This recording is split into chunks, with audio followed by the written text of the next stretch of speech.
What's up everybody? This is another slip joint that has caught my attention lately.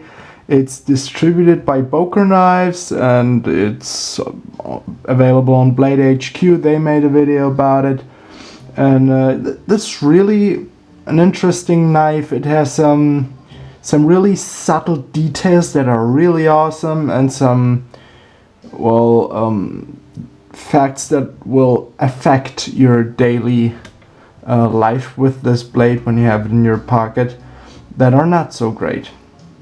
So this is the MANLY COMRADE. It's made in Bulgaria and the steel is printed on here. Actually it's engraved or laser engraved.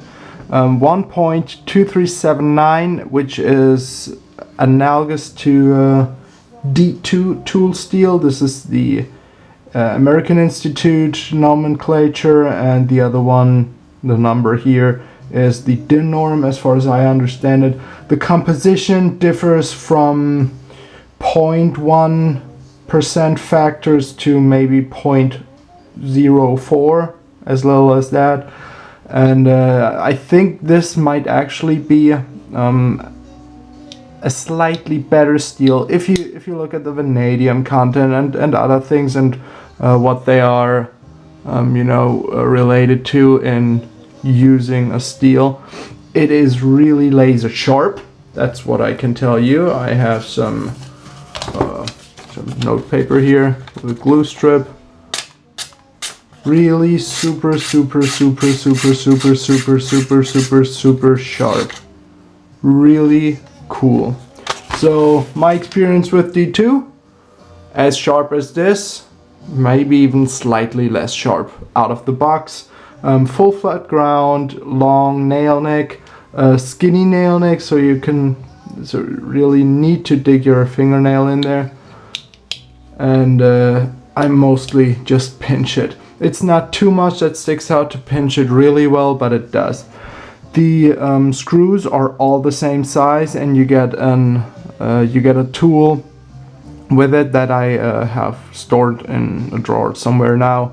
Don't have it on hand for this video. The screws are flush from the outside, and especially the pivot screw. And all the screws are the same. Pivot screw and the pocket clip screw, and they have spacers under there.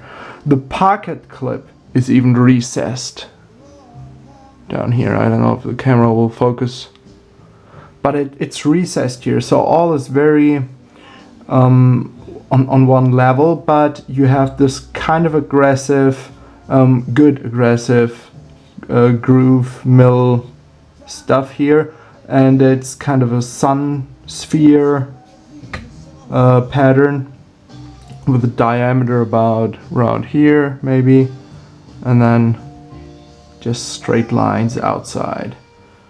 Pocket clip works really well. I don't usually like when it's engraved with something. MANLY, that's fine. That's even if it's a conversation starter when someone notices your knife.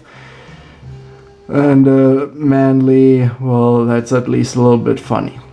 Other things, when you carry it, it is pretty flat, skinny, but it is thick in another way. It's heavy, it's solid. Talking about the opening mechanism in a second. It's solid and it's kind of squared off.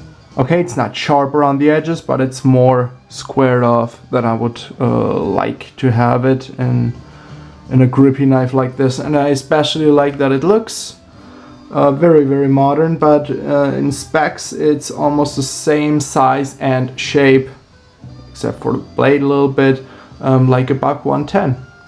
So that's very interesting. Very straight handle, full-sized handle, XL large.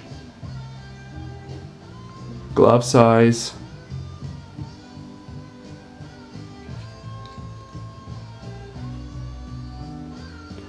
Liners are milled out, and you have a nice satin finish. It's vertical, not horizontal, nothing too fancy about that. And all the grinds are very exact, very precise. Now to the opening mechanism. Let's close it up. And this, the way I grip it now, is probably the safest way to close and open this.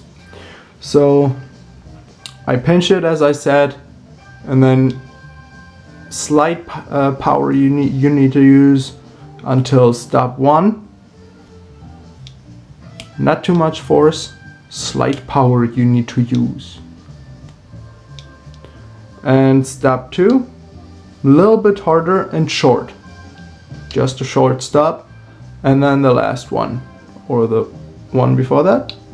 No, one before that. That was hard. That's really hard. I'm using a lot of pressure here. So we're at number 4. Now you got it.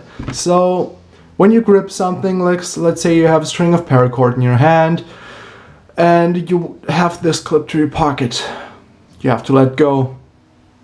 This is unsafe and unpractical in itself because it has this design of opening mechanism and locking mechanism, or absence of it. This is a problem that these things exist because of legislation that makes no sense. This is a problem, but it is interesting to see what people come up with. So that's why I got this blade. Not because I conform, and certainly not because I embrace legislature, and I just thought it was interesting. A modern style, not even tactical, because once this is open, this could act almost as a fixed blade. This is a very, very strong spring, and even the weakest lock will not fail. This is fine. This is really okay. Of course, traditional style slip joints, that's where it's at. And if it comes to a sized knife like this, damn, you better go with a lock, because this is troublesome. And after a couple times, you can see pressure marks all over my fingers, because this takes a lot of force. It's not something for feeble hands or children or young adults that do not know how to manipulate knives properly. Get them something simpler. A slip joint isn't necessarily the simplest. This is a perfect example of that. So bear that in mind. Still good knife and good price. It's under 50 bucks. That's a good price. Have a good night. Roll Tide.